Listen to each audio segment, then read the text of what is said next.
Welcome back. It's the Big Blue Banter, New York Giants football podcast. I'm Dan Schneider, joined as always by my co-host Nick Velato. Today we're here. We've got a special guest with us. It's Matty Brown. You can find him on Twitter at Matty F Brown. I highly suggest that you do because he's an analyst in the game that I actually heard about maybe 2 years ago from our buddy Mark Schofield. And I did a little bit more research when there were the rumors the Giants might be one of the teams trying to trade for Russell Wilson. From a report from ESPN at the time. And I wanted to find out, is Russell Wilson still Russell Wilson? So I started to watch some of Matty's breakdowns and listen to how he viewed that quarterback at that time of his career. Matty F. Brown, thank you for joining the show. You can find his work, by the way, on SeahawksOnTape.com. That is where you find the film analysis. And Seahawks Overload podcast. That's where you can listen to him. You're going to hear an accent. He's from England. He's from London. He didn't give me his EPL team yet. I'm very curious to hear because I have a journey into English Premier League that is ongoing at this time, and I have not yet picked a team. I have a lot of important people in my life pulling me in different directions. I can go over that with you, Matty, if you're interested. But why don't you introduce yourself again? Tell me if I messed up any of that intro, and then maybe give me your EPL team. So the Seattle Overload podcast, we probably should have called it Seahawks Overload podcast, but it is the Seattle Overload podcast. But thank you for the intro. And as funny, the Russell Wilson thing, because really it's the Giants who put together that blueprint, Patrick Graham at the time, defense, which exhibited or highlighted to the league a lot of the issues Russ had. And obviously at the time, Seattle was going pass heavy to like an insane degree, which did help out the Giants. But yeah, that was the real kind of out in the open deal. And EPL, the English Premier League, Newcastle United. And by the way, for listeners who are less familiar with an English accent, no, I am not a Geordie. I'm from the south of England. And if I was from Newcastle or Newcastle, you probably would find it more difficult to understand me. But it's a family thing. I do have Geordies in my family. So by all means, there you go. The Magpies. All right, Matty, I want to get right into this matchup. Look, first off, I want to start by saying, thankfully, this game is not in the Pacific Northwest because that Lumen field advantage, the 12th man, is real. Going through the Carolina tape, I think Ike Ekwonu false started, 3 or 4 times. I think Carolina had a collective 8 false starts in week 3. I think we should start with Geno Smith here. Geno Smith just threw 296 yards without Charles Cross, without Abraham Lucas. I think you guys were also missing a right guard, if I'm not mistaken. What is your overall takeaway on Geno Smith? What does he do well, and what are his areas that other teams and defenses have exploited? Is there a weakness that the Giants can possibly exploit there? Well, that's the thing. I think Geno at times can try to do too much with the football. I think at times he is overconfident in his arm talent and ability to access these tight window throws that he enjoys throwing. In terms of like a weakness, I mean, last year the issue for Seattle was their inefficient run game, so they didn't really have like that counter punch, reliable punch of running the ball when they needed to and kind of take a load off Geno Smith. And then middle field closed defense, where and also how certain formations like the empty looks were pressured, like one high stuff, like cover 3, cover 1. Geno weirdly going from Russell Wilson to this, it's not necessarily a weakness, but he's found it at times more difficult to pass the football against those looks. Now, obviously, the selection of Jackson Smith and Jigba, I think the kind of idea behind that is, okay, if teams are going to start playing one-on-ones across the board, now we've got that extra slot guy who can get quick separation, get teams out those blitzing looks as well. I want to ask you a little bit about that selection of Jackson Smith and Jigba because I saw a stat this week that went over, he hasn't played as much as people would have expected him to, or as much as I, quite frankly, expected him to this season. He's not on the field a lot. The Seahawks are not playing that much 11 personnel. I get it because it's working for them, but I'm also confused in some ways because I felt like, this was the perfect fit. You get him in that slot. He's going to win those one-on-one matchups with DK and Lockett on the field as well. Do you think that what they're doing right now is maximizing the offense or more so along the lines of just let's get this thing going in the positive direction, and when we feel comfortable, we can start to go more 11 personnel? It's crazy, right? Because, top 20 selection, everyone in Seattle, I think, was super, super excited about the fact that Seattle took a receiver that high. Then it comes out their third receiving target, who they had planned to work in. D. Eskridge is suspended for the first 4 games of the season. I think it's 4 games. Might be longer. Anyway, that's the topic on everyone's lips in Seattle as well. Where is JSN? Now, context-wise, he has more catches over his first 3 games than a rookie Tyler Lockett had. So these things can take time, especially for those slot receivers coming out of college, coming into the NFL. We've all seen guys who are surefire things, easy separators in college, but just the different nature of coverages, different hash marks, etc., that comes into play. But with JSN, he has been more of a decoy, and I think it is just about what the offense needs right now. Part of this is, as Nick mentioned, when you're missing both your tackles, and Stone Forsythe's filled in admirably on the left side as a 6th-round pick in 2021. Jake Curhan, undrafted free agent in that draft class, filled in admirably on the right side, and they've had some interior issues too. But you generally need the tight ends to kind of hide your tendencies a bit more, to help out the tackles with chip protection in certain ways. But yeah, to really not give an idea of whether it's run or pass. And so, 2 tight end looks, which Seattle's running at a really high rate, as I'm sure you Giants fans are familiar with multiple tight end looks. That just keeps JSN off the field. Like, ultimately, DK Metcalf is a hell of a receiver. So is Tyler Lockett. How are you going to work JSN into that mix? And then the plays where he is on the field, they're trying to give him stuff to get open. Now, he's not the fastest receiver, but he's really, really agile, very crafty in his route running. But you look at the pick Geno Smith threw, that's him throwing it to Jackson Smith in Jigba over the middle, linebacker dropping under it, getting underneath it. Outside, DK Metcalf's route is open because that linebacker, they had 3 underneath players. I think that linebacker's gone to the window just opened for DK Metcalf's underneath route. Lo and behold, later in the game, JSN's that kind of decoy, dragging the underneath coverage away to hit DK Metcalf on the outside. So, I think he's due a big game. There's no reason that he's not. He's not doing anything wrong. Seattle, it's not like Seattle isn't using, giving him good routes. He gets good routes. But I think his big game probably comes later in the season or against a blitz-heavy team, which I don't know if the Giants are blitz-heavy, but I know their reputation is that. But yeah, probably when they need an extra answer later in the year is when JSN takes hold, along with the fact he hurt his wrist really badly. It's surgically repaired. It's only 6 weeks, I think, from that. It's kind of crazy he's out on the field at all. So I know a clip went viral from the Mic'd Up Inside the NFL show that they have of Geno kind of, pumping JSN up, saying, it's on me, don't worry about it. It was just after the pick had happened, and he did look a bit downbeat and sad.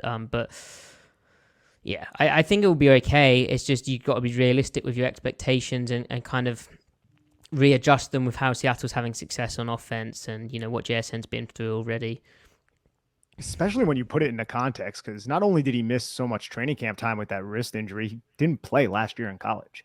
He hasn't played a lot of football recently. So the slow start shouldn't really come as a surprise. He has 13 targets, 9 catches for 57 yards. And you're right, that one interception, wasn't that just a really good play on that underneath? I think it was a linebacker. Yeah, it was like the middle hook in I need to watch it back, but it's the middle hook in cover 4 or quarter half. Yeah, it's not like the coverage fooled Geno. He just thought he could rip it in there, and it looked like the defender made a really good play on the football. But I think you bring up an interesting point about the blitz-heavy team. The Giants are not going to have the same type of approach that they used against the 49ers because they were just outmatched on offense and defense. So Wink Martindale just said, screw it, and blitz Brock Purdy on 86% of his dropbacks. I don't necessarily expect that much pressure from Wink Martindale, but I'm curious to get your opinion. First off, is Charles Cross going to be back? Because Abraham Lucas is on IR, if I'm not mistaken. Is there any word on Charles Cross and his big toe? So Cross should be back. I heard when that injury happened that it would be a 1 to 2 game thing, and then day by day monitoring. I think it's a turf toe type injury, and he's missed 2 games. 2 games. Yeah, I think. I'm trying to count in my head.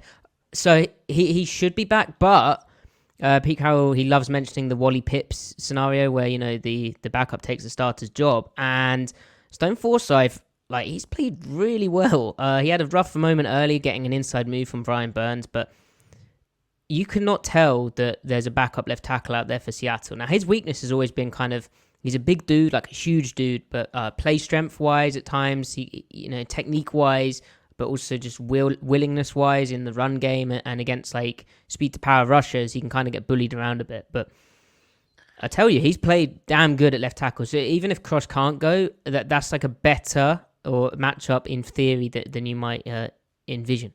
Or maybe it's the week he gets found out. I don't know. Because I think the chess match gets interesting between these two teams, depending on what the Giants, because Banks, our first round pick, is looking like he's going to play in this game. That was a question mark. And I'm wondering if the Giants are going to put Adoree Jackson in the slot over a JSN, or if they're going to use Adoree Jackson on the outside, maybe in a shadow type of technique against a DK Metcalf. Or if they just say, hey, DK Metcalf, you're going to go up against these rookies, and Geno Smith is going to attempt to exploit that. That matchup, I think, is what's going to dictate more 11 personnel from the Seattle Seahawks. If the Giants do move Adoree Jackson, would you guys want to really try to hit JSN against the slot corner? More than likely, it's going to be Darnay Holmes. And are you a team that looks to exploit those specific matchups in the secondary with your wide receivers if that type of scenario were to manifest? I mean, I think that is what they'd go for. But more than that, it has been the way that when they go 12 personnel and they get the base look, it's getting like a Noah Fant who appears to be putting it all together this year. Last year there was a few things going on, like first year of Geno, acclimatizing to a new offense, new surroundings, etc. And also in the NFL, he hasn't quite lived up to his potential yet, right? But as a height weight speed mismatch, he's a real problem. And they were able to get him against the Lions, for instance, on Justin Houston covering an out and up wheel route, and that's a mismatch. Colby Parkinson, the other tight end, is a 6'7" guy who can run pretty fast. And then Will Dissly, he's not the quickest, especially after back-to-back serious knee injuries, but he is like a rumbling, bumbling, stumbling type who's a very good run blocker.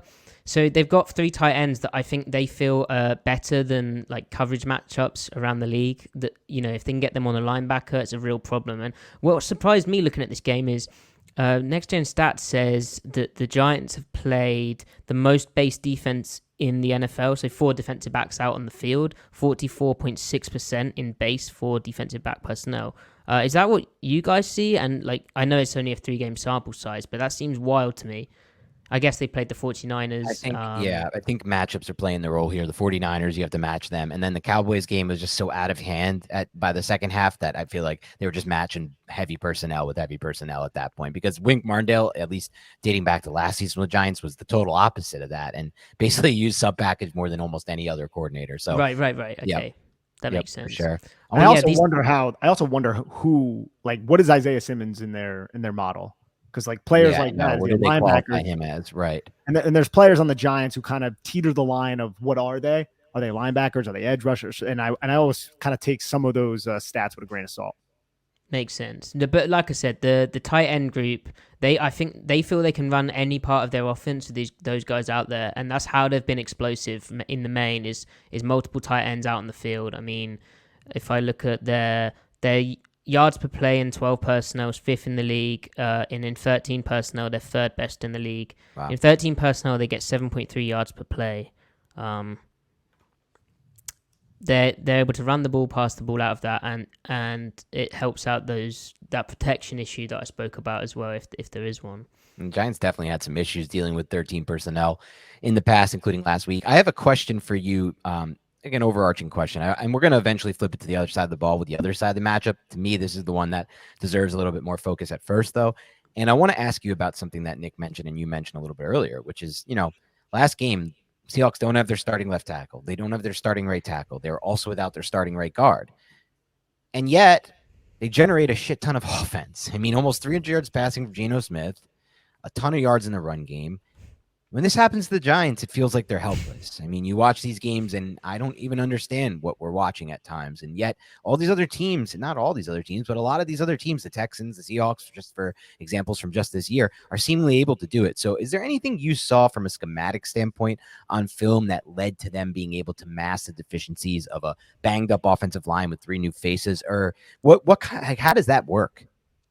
Well, I think part of that is about staying balanced, right? Not getting in 3rd and longs where it's clear passing downs, but also not having clear, tendency tells, which is early in the season, right? But still, having a personnel that says run or pass, having a formation that says run or pass. I think Geno himself is very, very good at using the protection in the pocket and the way that he's able to move around pocket and work with what's there. And I think their usage of play action and the way that they sprinkle that in it is very useful too. But also, these guys just played really well. Like, okay, they're not taking 7-step dropbacks. They're not doing that.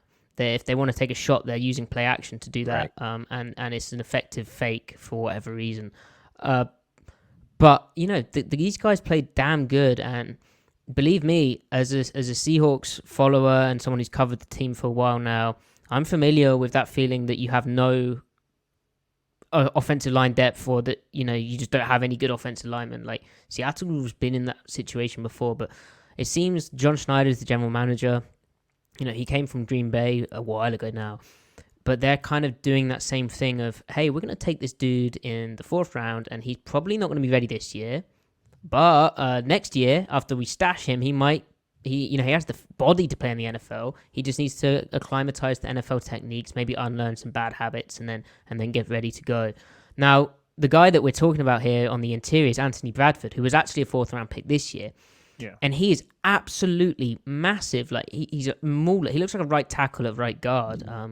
You guys remember DJ Fluker? Yeah. And he played in Seattle too. He's kind of got that element to him. He was mauling dude and super exciting. I think Phil Haynes, who's the starter at right guard, will be able to go this week, but there's some kind of, it feels weird, and it feels like I shouldn't be saying it because it's tempting fate. At one point, Seattle was down to 4 backups in on the line, which did prove too much.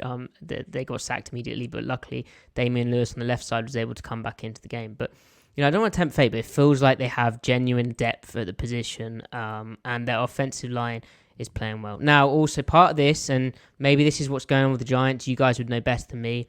Quarterbacks can create pressure for themselves. Quarterbacks can make the offensive line look worse than it is. And Russell Wilson, for all his brilliant improvisational ability to extend plays, at times his pocket behavior created pressure, exacerbated the problems up front. And Geno is amazing, like as a pocket presence. He'll stand tall in the pocket and work with what he's got. So. Yeah, I mean, the play that I just put on Twitter a little earlier for Giants fans, I mean, the throw, I'm trying to remember exactly when it was in the game, but the throw to Metcalf where he manipulated a pocket on that play that I've seen 95% of NFL quarterbacks escape. The minute there's that hint of interior pressure, they just escape. Unfortunately, Daniel Jones has been falling back into that habit a lot this year, where he's just immediately escaping at the hint of interior pressure, or really any pressure.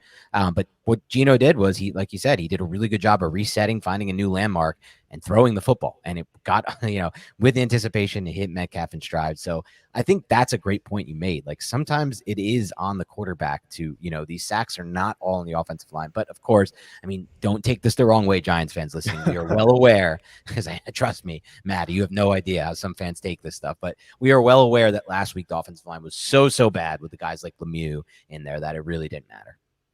One matchup I want to highlight real quick is the center. Now, I just looked up his pressure rate. Watching the game, I felt like Derek Brown got the best of Evan Brown. Evan Brown is the center on a bunch of different passing occasions.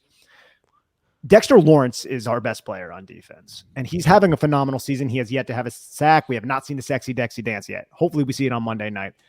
Do you have any worry about Evan Brown holding up against Dexter Lawrence? Because Wink Martindale, one thing he does so fantastically is scheme one-on-one matchups, specifically in passing situations. And how does Evan Brown hold up in those situations against someone of the caliber of a Dexter Lawrence? Well, that's interesting, because Seattle's kind of the center position in general. They kind of treated it as like a part-time rental, and like around the league, centers generally not that highly valued. They don't get paid as much. They don't get drafted as high. People and Seattle's, they had Austin Blythe there for 2 years. Before that, they had even Posick, but they kept trying to sign him to like 1 year rolling deals basically. And then Brown is signed to the center position this year.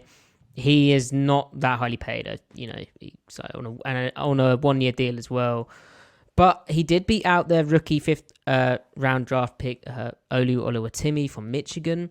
And honestly, his play has been pretty impressive, like higher than Blythe so far. Especially in the run game, he has like a bit of a guard background to him, and he kind of reach blocks guys a bit like a guard. But like ultimately, my point with mentioning all that, how centers around the league aren't that highly valued, is I think a lot of centers would have issues against these types of nose tackles who have that power, and they don't grow on trees either, by the way. But when you're talking like a Dexter Lawrence or a Derek Brown, yeah, that's going to cause a problem. The key for Seattle is going to be avoiding those clear passing downs because, Yep. yeah, he's going to get bull rushed. He 100% is. And that's maybe where Seattle, if they get into those third and longs or even second and longs, right, that's where they incorporate maybe a running back as well, as a sniffer, getting up and sort of doubling the nose tackle, which is hard if they're head up, isn't it? Or maybe even a tight end in the backfield, which Seattle's shown a propensity to do in those situations. Matty, in the first quarter, I saw a play action GH counter bubble screen that you guys ended up running to Tyler Lockett. Went for like 16 yards. I was like, very creative. And it's a screen as well. I know. A screen. Seattle sucks at screens historically. So do the Giants. Look how much we have in common. But I didn't see much power gap or counter while watching the tape. And that was also something that we noticed when the Giants played Seattle last season. The Giants are pretty good at fitting the run, or at least last year against zone teams. They're pretty disciplined, but power gap, they can't fit at all. And even with the addition of Bobby Okereke, they still can't fit all that well. So I just wanted to ask you, do you think this coaching staff and this philosophy, do you think they're going to incorporate GH counter and counter runs and power gap pulling type of linemen to maybe exploit this critical vulnerability that the Giants have had since Brian Daboll became the head coach? So they are obviously, like, from the Sean McVay tree, Andy Dixon, the offensive line coach who I mentioned. He likes his mid zone, and he likes that kind of wash on the backside to then cut back. But I think they sprinkle in enough of that GH, GU, GT kind of counter plays. Like, it's Kenneth Walker's favorite play, as he said. Like, coming out of college, he loves the counter, and part of that is because he's like a home run hitter, and he will just cut back plays unexpectedly. He'll bounce plays out there. He won't even wait for his pulling guard. He'll just try and hit it. It kind of gives him, I think, in his mind, the freedom to really, really start bouncing stuff. But also, like, I think they sprinkle in enough of it. As we saw on the Walker touchdown, they kind of pick the right moment, or at least have this season to go into a gap style run. So the touchdown play, the Panthers were playing a lot of press coverage down there. And so what they had was Tyler Lockett pressed up on by a DB. He comes inside, takes out the DB who runs with him in man coverage, takes out another guy, and I think takes out the safety trying to fill. And Seattle pulls to that edge. So they basically get two guys to the point of attack, and no one's really there. And Walker just walks in unblocked.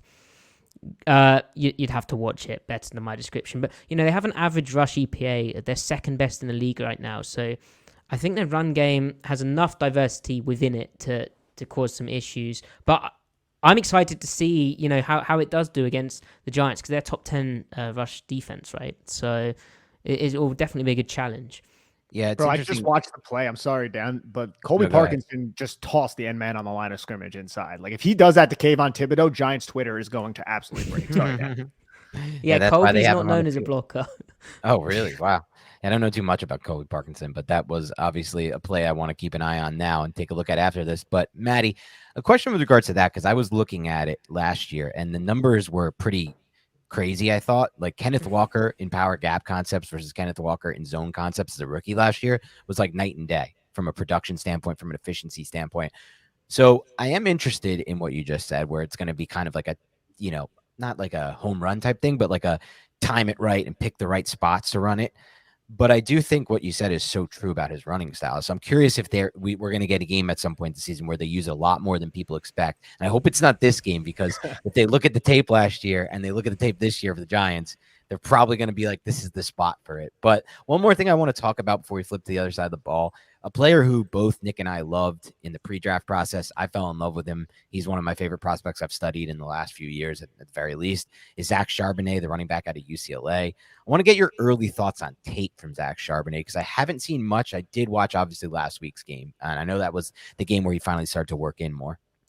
Yeah, so interesting pick, right? The Seahawks love their running backs, took him in the second round. We can get into positional value and all that fun stuff, or we can just talk about the tape, which I'd prefer to do. And in preseason, it's that classic rookie experience of it's just working out the NFL timing. It's working out, hey, that's a hole. You've probably got to hit the hole. You can't try and dance and find something backside. You just got to hit the hole, because now you've danced and tried to hit something backside. That front side thing or the hole has closed, and now you're getting a tackle for loss or 1 to 2 yards. But I think the vision with him is he's like 250-ish pounds, like 240-ish pounds ish.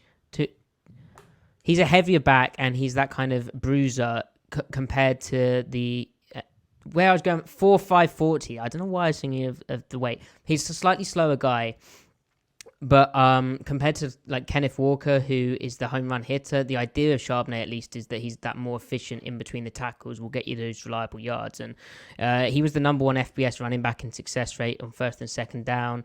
And I think you're starting to see that efficiency. Like that last game against the Panthers was super, super insightful, I think, to the vision of the complements between the two. Like Walker was kind of losing his mind out there. He was like, you say, stop cutting it back now. You've just caused Colby Parkinson to get a penalty because you've cut back like wide zone way across field. Like we're talking not just a cutback, we're talking like bent it like down to the opposite sideline sort of thing. And then Charbonnet came in, got some reliable yards, demolished a Panthers defensive back low in his pads, and then Walker comes back in the game and goes off, gets NFC Offensive Player of the Week. Interestingly, Peter Engler, who's he's a Seahawks and he's in the Seahawks as a like data analyst, I think. He tweeted out during the pre-draft, during the preseason. A clip of Marshawn Lynch after Charbonnet ran over a Vikings DB, and there were like element is sacrilegious to say it, but you can kind of see the organizational vision there of there are elements to the way he cuts through contact and has those low pads and sort of slashes and then hits someone rather than and almost like he could have a slightly wider leg stance to be Marshawn. Marshawn is one of one, but Seattle's had these physical backs in the past, like a Chris Carson, a Thomas Rawls, who was unbelievable until the physicality caught up to him.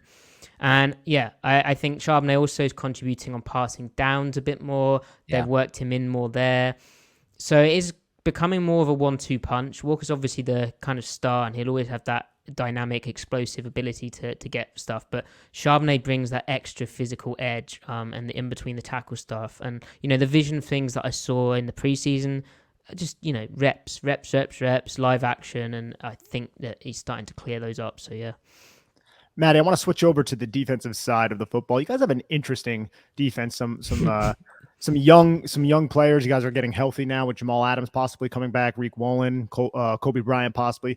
Blitz rate of 23.9%, which is 21st in the league, but a pressure rate of 16.7%, which is 27th in the league. I saw creepers, sim pressure. You guys run a lot of 3-buzz, weak, skate type stuff like that. I just want from you, I know you're a big X's and O's guy as well. What's the elevator pitch of this defense, and what do you think the ceiling is for this specific defensive unit? Well, not only am I an X's and O's guy, I'm a Seahawks defense guy. I love my defense, and this defense is the elevator pitch. Is last year they were awful at playing the run, right? Like they were abysmal at it. And this year, if you look at EPA, they're still bad, but they're not bad. They've fixed a lot of stuff up front. Last year they were trying to play like a Vic Fangio style scheme. This year they've changed up how they're playing the run, and I can get into the minutiae of it. But a few technique changes up front, kind of implementing stuff Pete Carroll did in the past before 2022 with their current personnel of having like an actual 3-4, like two kind of lighter edge types. They've done some really intelligent stuff. And I said about the EPA per play, that's kind of because they gave up touchdowns. But if you look at yards per carry, which ain't the best measure, but yards per carry to running backs, Rams running backs 2.6 yards per carry, Lions running backs 3.5 yards per carry, Panthers running backs 2.6 yards per carry, and in the preseason, I think they averaged 2.6 yards per carry to running backs. So this run defense is really, really good, and they're not like selling out to stop the run. They're just structured in a much more intelligent way. Like I'd love, we need to talk about their pass defense. I think the elevator pitch, though, is that their pass defense improves because this is going to be the first game that they have their actual starting defensive backs out there. Like, they haven't had Jamal Adams. This is his first game back. Devin Witherspoon's in his third game of NFL action. He missed week 1. Reek Woolen's back from should be back from I think it was a sternum injury, like an injury to his chest. And, you know, all the national media types was calling this Legion of Boom 2.0, but we haven't seen it yet. So the elevator pitch is that they can stop the run, and then when teams need to pass, they're going to be able to clamp up against the pass. Just don't ask me about Bobby Wagner. Well, I'm probably going to get to Bobby Wagner, but I actually have that in my notes right here. Defense sound structure with run fits. Fit is married to coverage well when they're in too high in quarters. It's an organized defense. And then I say, explain why. So, Matty, can you explain why they're organized? That's your notes? Yeah. That man, I love that, Nick. I love that. You're watching the tape. That's so true. Yeah. Last year it was absolute nonsense. Like just no one knows what they're doing. You got a guy who's like, you got a 2-gap in nose tackle. You got linebackers behind who are like, is this my gap? Is this my gap? It's just like awful. Giants. Yeah, a lot like the Giants. I feel like 2 years ago it was Oh. even worse. In that game, 2 or 3 years ago, the game that you talked about where Patrick Graham kind of exposed Russell Wilson, felt like on the other side of the ball, that was some of the worst run fits I've ever seen in a single game by the Seattle Seahawks defense in that game. Wayne Gallman went for like almost 200 in that game. Yeah. Oh, Wayne, Yeah, that was the Wayne Gallman game. Oh, man. So yeah, no, well, sorry, Nick. What was your question? So I just wanted you, because we like the minutia here on this podcast. Our listeners like the minutia. Can you explain why it's so well organized from a run fitting and a coverage standpoint, and how they're married together? Sure. So essentially, back in the day when Seattle was a 4-3 team, but with 3-4 personnel is how they termed it. That's like referring to their base defense. Now, their base defense is a 3-4 personnel, so 2 outside linebacker types, and then a 3-4 defense. But confusingly, nickel exists, right? And they're running a ton of nickel. Now, in the past, because they had kind of a bigger defensive end and a smaller defensive end, when they were in nickel, they would have one of those edges tighten up a bit and play an over front, like a 4-down over front. But now they're making it work in nickel with the 2 lighter edge types. So like Uchenna Nwosu, Darryl Taylor, they're like 250, 260 pounds. When I say a heavier edge, I'm talking like a Michael Bennett who's like 275. Yeah. So in nickel, they'd play Michael Bennett over a tight end, and he would just go, okay, I'm going to play the D gap if the ball goes there, but I'm also playing the C gap, and this tight end is dead. Like, goodbye. Now, because they've got lighter guys, they still do that, but they start off wide, and then they'll spike them into the C, or they'll play heavy in the C. But they're also doing, to make like too high stuff work. Last year, they were basically asking a safety to try and do that from depth, and then clog up the front, make it really slow up front, and then that safety would come in. It didn't really work. This year, what they're doing is they're playing, so it's like a 4-3, right? But it's personnel-wise, 4 guys down at line of scrimmage, 2 outside linebackers on the edge, then 2 inside linebackers with nickel type. But that nickel could be like a big nickel. It's basically like, if you imagine a 4-3 over, it's basically like that guy's like a Sam linebacker. So he's like super involved in the run fit and kind of fixing problems. And so with Jamal Adams returning, it's a discussion over whether he plays in that nickel spot to kind of make the 4 down fronts work when they're playing 5 DBs on the field. Or, which we haven't seen, does he replace Julian Love at strong safety? And do you put in, do you put Kobe Bryant, if he's back from turf toe, does he play the nickel, which he had been doing before he got hurt? Now, I know you guys will be interested about Julian Love because, he's with the Giants. Big free agent signing, relatively, like mid-tier, right, in Seattle. Kind of surprising, but they kind of needed him for the depth there because Adams was coming back from injury. Yeah, so obviously Julian Love is back with the defense, and he hasn't had the best start to his career with Seattle. Like, he had some really rough moments, some missed tackles. He improved in that second half against the Panthers. Seattle in total got 9 pass breakups, and I think Love had 3 of them. I think like part of what's been going on in the secondary for Seattle overall, especially with Love as well, is they're not used to playing with each other, and they're just busts from communication, and then just like not even busts, but just like assignments not carried out as well as they could be if guys knew where their other guy was going to be, which is a classic thing. But I know that Love for the Giants was one of the best defensive players, right? And you guys loved him. He was their defensive captain, right? Or special teams captain, but he was a pivotal part of the defense after Xavier McKinney broke his hand during the bye week, and he was a pivotal part before that too. If you want to be honest, but I was kind of expecting him in Seattle to be like, so this nickel role, it gets blitzed a bit sometimes, and I was expecting him to get these kind of like Adams replicating blitzes and stuff and be a bit more down the line of scrimmage, but they've just kept him high. Like, now that's not strictly true. Like when Seattle plays base, or say they're in like a one high defense and there's 2 tight ends out in the field, or it's a 21 personnel and they need that safety in the box, okay, then they could get blitzed a bit, but Love hasn't really got those opportunities that I thought he would. So yeah, it's interesting to me because I saw something today. The Giants on third downs last year was one of the biggest reasons Giants won football games last year, is because they were unbelievable on third downs. This year, they're one of the worst teams in the NFL on third downs, and that's natural regression. But also, some people were like, is it just Julian Love? And I was like, I mean, I watch the tape every week. It really doesn't feel like it was Julian Love to me. It feels like it was mostly the pass rush and the design. But I am curious to hear from your standpoint, because the Seattle Seahawks were also in that boat. And in general, they're among the league worst in DVOA as a pass defense right now, among other things, among metrics that I appreciate for pass defense. What's the biggest reason for their struggles so far in pass defense? Is it as simple as injuries? Like they literally have 3 of their guys in the secondary out until this week. Lucky for the Giants, I guess, or unlucky for the Giants in reality. But what on tape, what are you seeing? Because to me, it looks like this is a matchup where the Giants could potentially get their passing game going. Yeah, like I was going to ask you guys. I see Giants are 29th in average pass EPA on offense, and Seattle's 29th in average pass EPA allowed. So what gives, huh? Maybe they're both crap, and they have a mid off or a low off. Yeah. So the pass defense. Part of it's like that lack of continuity, and then like Stafford played out of his mind. McVay called a great game, as he always does, against Seattle. Puka Nacua is Cooper Kupp 2.0, like who knew? And they had that Andy head Dalton start threw for motion. 361 on 58 attempts, to be fair. Okay, that's fair.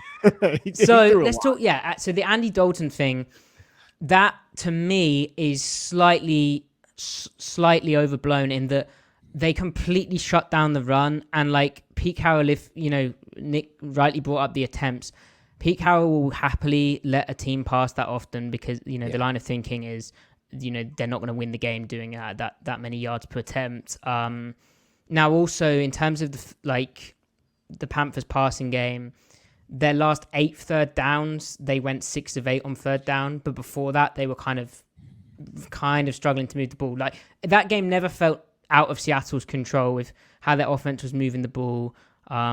They played the backup safeties on the last drive, and it was a lot of dink and dunk from Dalton, but also some crazy kind of play extension stuff in a way that like Stafford wasn't play extension. That was just bad coverage from miscommunication.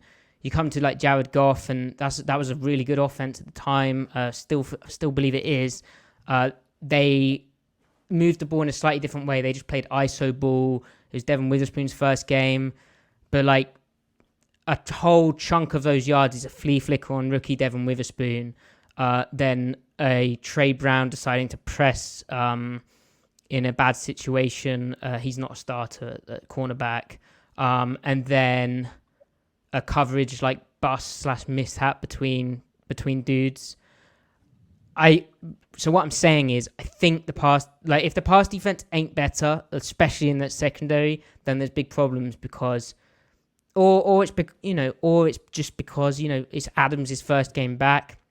I believe he's a lot better at pass coverage and popular narrative, but that kind of chemistry still needs working on, and it is only week 4. So maybe it does suck, but I kind of doubt that. I'd be very disappointed if that were the case. Now, the other thing here at play is Bobby Wagner. So Bobby Wagner's been very good at getting guys out on the field and getting them in the right spots, playing the run, being aggressive against the run, all that good stuff. But as a coverage defender, he really lacks the ability, because he is 32 now, 33, but he lacks the ability to, one, back pedal as quickly as he used to be able to, but then two, when he's committed or when he's broke in one direction, he can't redirect in another direction, and his just lateral agility and burst overall is just dwindled.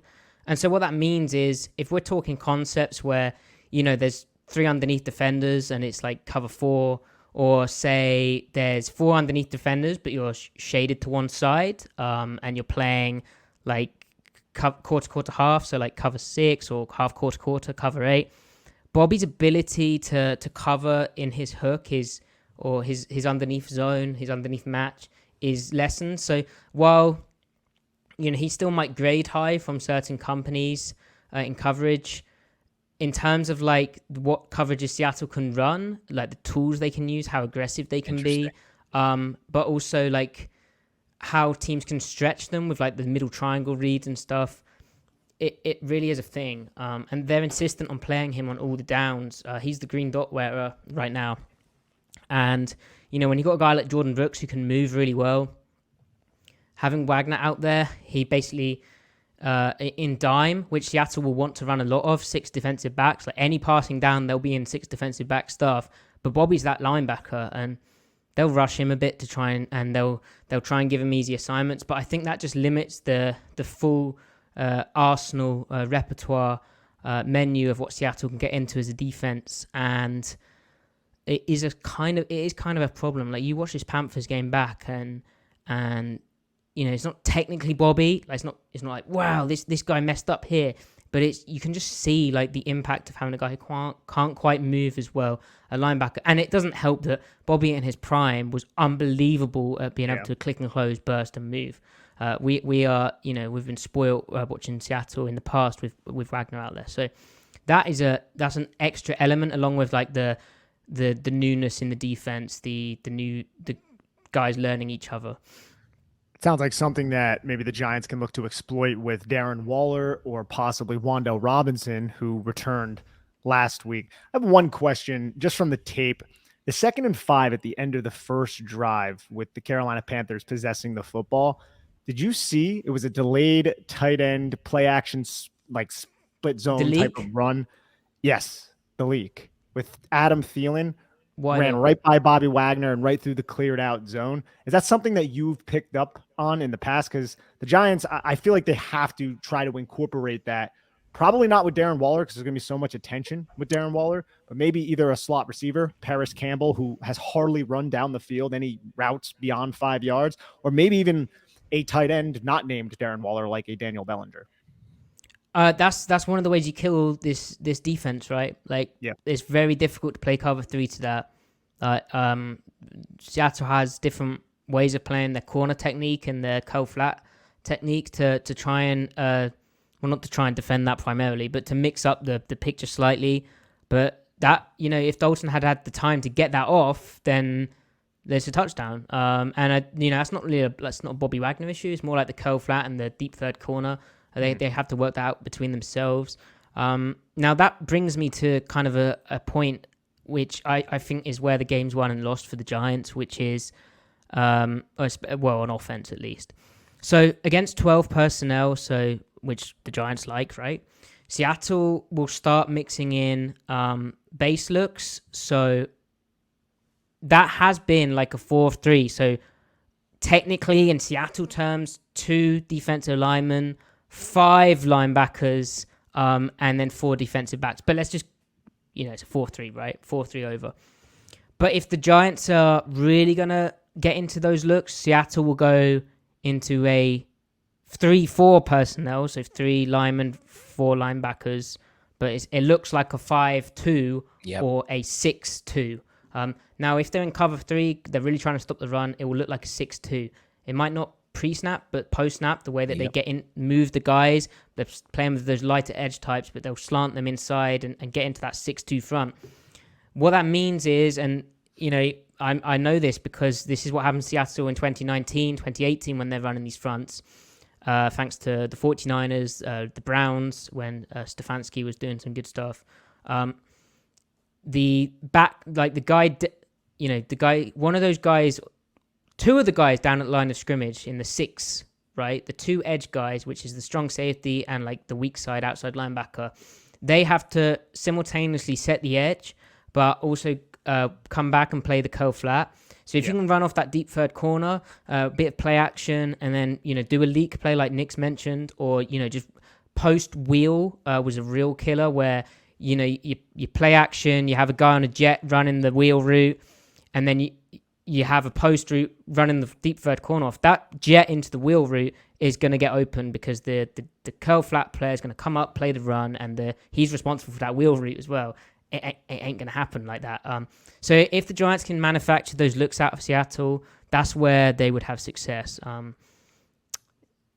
Darren Waller is a terrifying proposition, even though it hasn't quite materialized yet, has it? But I saw how they're trying to get him open, and post wheel is also something we ran so much. The Giants ran so much at the beginning of last season, so I would not be shocked to see that. And the Giants almost burned the Seattle Seahawks on it last year with Lawrence Cager. It was his first week dressed. They ran a wheel route with just an inside route from a condensed number 1. Cager was wide open. Jones just missed him. I think he got hit as he threw the football as well. And one more thing I just want to say before we do predictions and get out of here. Jaron Reed is going to be a problem for the interior offensive line of the New York Giants. That guy was all over Carolina, and I'm a little bit scared of him.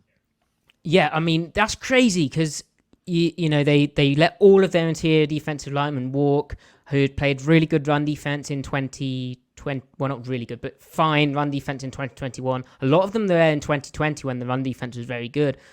But then in 2022, they screwed them up with a weird scheme. I'm sure some things were said which may have expedited their moves out of Seattle too.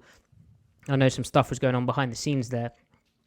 But they signed Jaron Reed, who you watch his tape in Green Bay, and he's playing kind of a two-gappy style, so not really his forte, but he looks poor.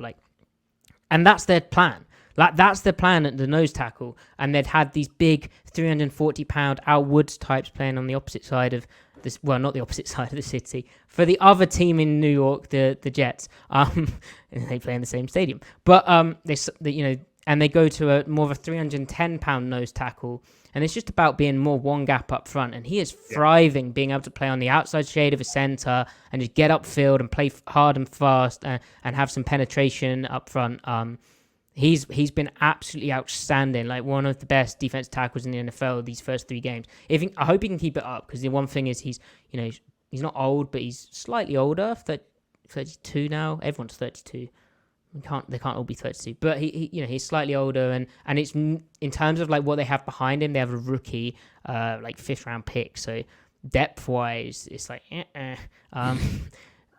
we don't have anyone who's going to play one tech over the center, but. Yeah, that's going to be a problem for the Giants. Week 4, he should still have some legs. So, all right, Matty, thank you so much for joining us today. We like to close this show out with predictions. We give a score and a winner. You can choose to partake or you can choose not to. We always give that option to the guests. Some people don't like doing that. But I do want to remind the listeners, and I just want to shout you out for this. This is, in my opinion, one of the best interviews we've done. The observation you made about how Seattle is shifting the way they can play their coverages because of Bobby Wagner's limitations at this stage of his career was incredibly insightful and interesting to me. And I'm going to look into that when I go watch this, when I go watch a little bit more Seahawks defense heading into this game, Matty. So remember, you can find his work. You can find him on Twitter at Matty F. Brown. You can find him on his website, Seahawks on Tape. And then you can find Seattle Takeover is the podcast name. So, Matty, why don't you get out of here by giving us a score prediction for this game? And Vegas has the Giants as 1.5-point favorites, which a lot of people found surprising. Wow, there we go. That is slightly surprising. I guess Monday Night Football, young team, Seattle, first time in the prime time for a lot of these guys. Maybe they just bottle it. I will go 30-17 to the Seahawks. Okay. Nick, I'm going to let you take over the next one. Yeah, I have it actually 28-20 Seahawks, unfortunately. I think the loss of Saquon Barkley is a lot, but there's a lot of new moving pieces for Seattle. Giants got to win this football game, but that's what I'm going with right now. Yeah, look, this is a must-win game for the Giants, but that doesn't impact the way Nick, apparently, and myself are going to predict it. We're just going to predict what we think will happen. Last week, I pretty much nailed the score. I think I had 30-13 49ers, and it was 30-12. So trying to do my best here just to get it right. Unfortunately, I am also picking the Seahawks to win this game. I think big factors in this one will be the Seahawks getting so much healthier in the secondary, but also the Giants without Barkley. I didn't love what I saw schematically. They really just didn't commit at all to the run. It didn't allow them to get into doing what they did great against the Cardinals in that game, which was get into heavier personnel, put Jones under center, and let him run play action to set up those passing shots. And from the shotgun right now, I don't have confidence in this Giants passing game. So I think the Giants will get a little bit more going on offense in the 49ers and Cowboys game. So that I definitely will give them, but it's defense. Geno Smith, I loved what I've seen on tape against him last year against the Giants. I've seen similar shots this year. He was really like Matty said before the podcast, as he made a comparison about Geno Smith to a future former Giant. I won't run him through that again for the comment section. I won't put that back out there, Matty. You know exactly what I'm talking about, even though I kind of agreed with the comparison, but I'm not now I'm definitely not putting it out there because as I said, I kind of agree with it. But yeah, I think he's going to take his shots. Geno Smith, that's what he does. He challenges tight windows, and the Giants have not been good in pass defense. I just don't see that fixing itself in 11 days or whatever it's been since that 49ers game. So long story short, I'm going with Seattle 30, Giants 23. And one more thing, too, just before we get out of here. People are like, oh, the Giants would have won. And I think we've even been guilty of alluding to this. Giants would have maybe beat the Seahawks if Richie James didn't fumble those 2 punts. Giants went 3 and out on their first, 3 offensive possessions. The only touchdown they scored was set up by Tyler Lockett fumbling the football back on his own end. So it's a little bit of an aggressive take. And I know that was up in Lumen. It's going to be different out in MetLife. I think the Giants certainly have a chance to win this football game. But unfortunately, we're both going with Seattle, all 3 of us. Yeah, I think if this game happened later in the year, the Giants would have a much better chance as well. I want to say that I just don't love what I've seen from the Giants so far this year. And maybe, Seattle putting those new guys back in the secondary might, short term at least, hurt them to some extent with the communication. We'll find out. But obviously, Nick and I are not too optimistic. But thank you so much, Matty, for joining us again today. And hopefully you have a great weekend as well. Thanks so much for having me, guys. When you see Jamal Adams blitz off the edge and it's play action and they throw it over the head of Uchenna Nwosu say for the post-wheel touchdown. There you go. I will just literally be happy to see Daniel Jones throwing the post or the wheel on that, because every other time it's mostly been just the backside. It's a drag. The post wheel is always the backside concept, and it's to the field side, and they just. It's going to be open then. Just throw it. It's always open, but we'll see. And block Jamal Adams. Yeah. Yes, please. All right, it's that time of the week, Nick. It's prize picks time. Remember, go to prizepicks.com/banter. That's prizepicks.com/banter to get your $100 deposit matched. So you'll put in 100, you'll get 100, based like a free bet, and you can win these prize picks too, like we will every week. Well, not every week. We've been okay at this so far. We're trying to get better. The Giants have sucked. It hasn't helped on offense, but this is a good week, I think, for the prize picks, Nick, because I feel like this is a good week for the Giants offense to get back on track. The Seattle Seahawks defense, specifically their pass defense, has been among the worst in the NFL with the Giants, both in DVOA and yards per allowed per game in the passing game. They're giving up big plays. I just watched the tape of Andy Dalton, the Carolina Panthers backup quarterback, against the Seahawks, and there were a lot of busts in coverage, I felt like. Both sides of the ball, by the way. I thought Carolina had a lot of busts. Too bad we don't get to play Carolina this year, the Giants, that is. But, or do we? I don't know. I don't have the schedule memorized. I don't think we do. Yeah.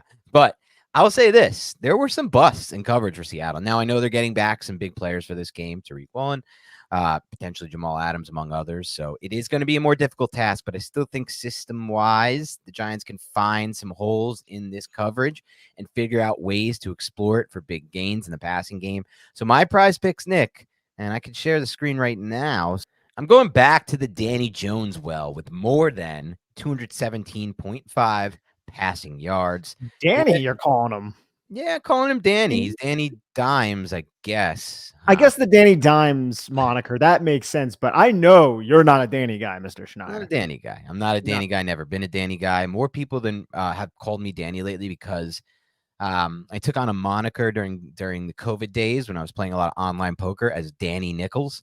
as a little play on words for Danny Dimes. I said once Daniel Jones starts throwing more dimes, this was 2019, by the way, or 2020, I should say, by the way. Once Daniel Jones starts throwing more dimes, I'll call him Daniel Dimes or Danny Dimes. Right now, he's Danny Nichols, and I like the name Danny Nichols. People are like, that sounds like a good name. It's a funny name. It's a good screen name for poker, but that's how I came known a little bit more as Danny. I gotta say, Nick, I've become a little bit more warm to the idea of being referred to as Danny. I like it at this point more than Daniel.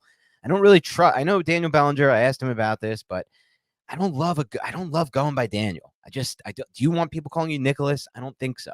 It's a weird sounding thing. Like that's just my mother. So your hierarchy, it's Dan, Danny, Daniel. Never was. But Danny has somehow surpassed Daniel in recent months and recent years. Funny enough, though, Dan, I actually grew up with somebody named Danny Nichols. Really? From my hometown. Yeah. That was his nickname, obviously, right? No, it was not. That was his Nichols real name. was his last name. Nichols. That's not the most insane last name to ever be uttered. I've seen so many. I don't think I've ever met a Nichols before, but I'd be the first person I've ever heard with a real last name Nichols. But I guess he could make the claim that I stole his name, but I didn't. I came up with that on my own, among the other various witty things that I come up with. Not, but here we go. Daniel Jones, more than 217.5 passing yards. Look, I have a lot of reasons for thinking this, but I know I felt this way last week, but I just think in this game, in this spot, the Giants are going to have to come out and be a pass-first offense in this game. Yes, they're going to want to try to establish something in the run game, but the Seattle defense is much more tuned in to stop the run than the pass. So the matchup calls for it, a lot of play action. I hope they go under center, but just run play action out of it. I'm also going with Darren Waller, more than 45.5 receiving yards, Nick. Now, as far as that goes, I didn't get the garbage time receiving yards I hoped for last week from Waller. I mean, I didn't get many receiving yards at all from anyone. The Giants threw for 135 yards passing last week in an NFL football game. It was not pretty. It was not exciting. And it was bad. But this week, things are going to be better. Hopefully, Andrew Thomas is back. Brent Bredesen is almost definitely going to be back, and that's going to help a lot because Shane Lemieux was an abject disaster last week. McKethin's going to start again. That's fine for me. Evan Neal, some people think he's getting better. I'm still a little concerned, but I think that should be fine as well if Andrew Thomas and Ben Bredesen are doing well on the other side of the ball. So more passing, Darren Waller more than, and then Kenneth Walker. I have left 64.5. This was my favorite, most confident pick. Last year against the Giants, Walker had 51 yards, so he came 14 yards close, but averaged 2.8 yards per carry and had 18 carries. And in that game, Nick, only one other running back had a touch, and it was Travis Homer with 2 carries. Judging by last week, the snap counts, the snap shares, there was a big jump for Seattle to get Zach Charbonnet involved. And guess what? Zach Charbonnet looked freaking awesome because he is freaking awesome. Did you see him shoulder that dude to the ground as he ran to the end zone with just baller-ass moves? And I've seen him do that on UCLA tape. I love that kid's tape. And I don't think they're going back from it. I think they went to 60-40. That's what it's going to be in this game. And that sucks. I don't want the Giants to have to face Charbonnet, but that means that Kenneth Walker is going to have less of a running back target and touches share than he had in last year's matchup against the Giants.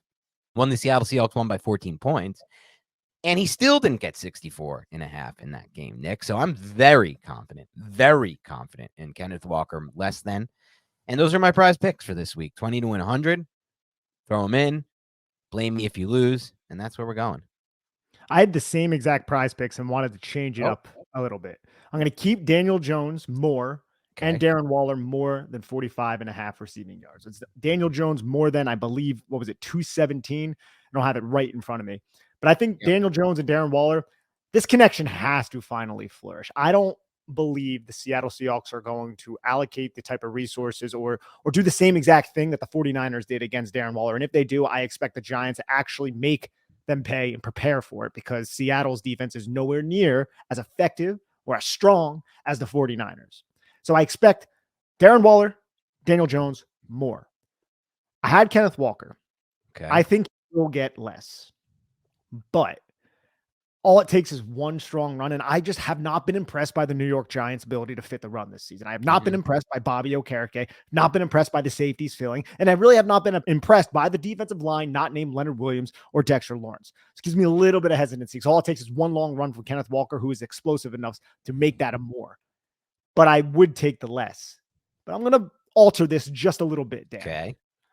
And I'm going to go with Geno Smith more than 253 yards. And that's a lot. 253 is a good amount. It's not good. It's not good. Now, he's had more than 253 in the last 2 games. He had 328 against Detroit. Whew. He had 296 against Carolina. We He can't went even get to more. 135 over here.